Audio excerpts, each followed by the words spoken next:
OBC समाजाच्या जातनिहाय जनगणनेवरून काँग्रेस नेते विजय वडेट्टीवार यांनी सरकारवर जोरदार निशाणा साधलाय। ओबीसी समाजाला वारंवार आश्वासने दिली जात आहेत, मात्र प्रत्यक्ष निर्णय घेण्याची वेळ आली की ओबीसीच्या हक्कांकडे जाणीवपूर्वक दुर्लक्ष केलं जात असल्याचा आरोप वडेट्टीवार यांनी केलाय।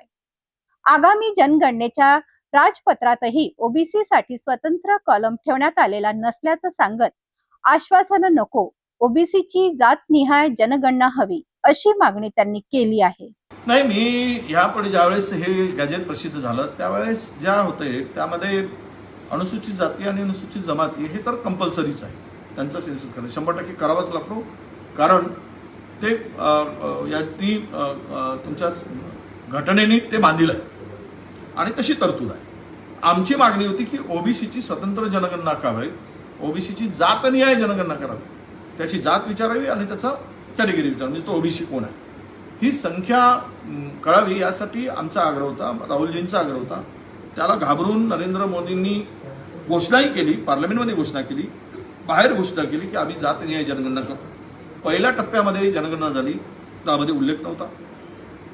दुसऱ्या टप्प्याचा आता गॅजेट प्रसिद्ध झाला, राजपत्र, त्यामध्ये सुद्धा उल्लेख नाही, पण नको त्या गोष्टी त्यामध्ये विचारल्या। 40 म्हणजे त्यामध्ये 40 प्रकारची माहिती या जनगणनेच्या माध्यमातून विचारल्या।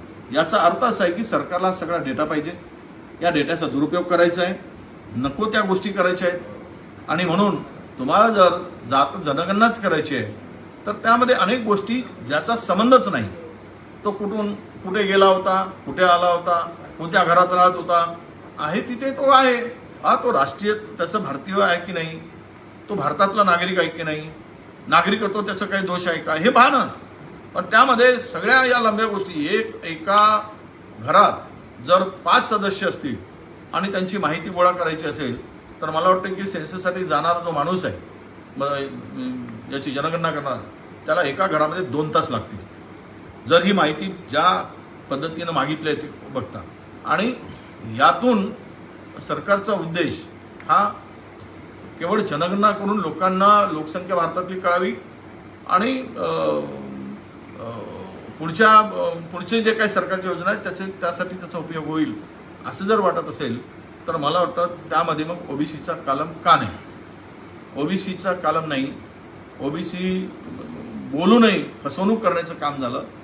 यावरून एक स्पष्ट आहे की सरकारची नियत ओबीसी जनगणना करायची नाही, हे जुमला होता, जुमलेबाज सरकारचा, आणि ओबीसीची फसवणूक करायचा विळा यांनी उचलला होता, हे आता सिद्ध झालं आहे।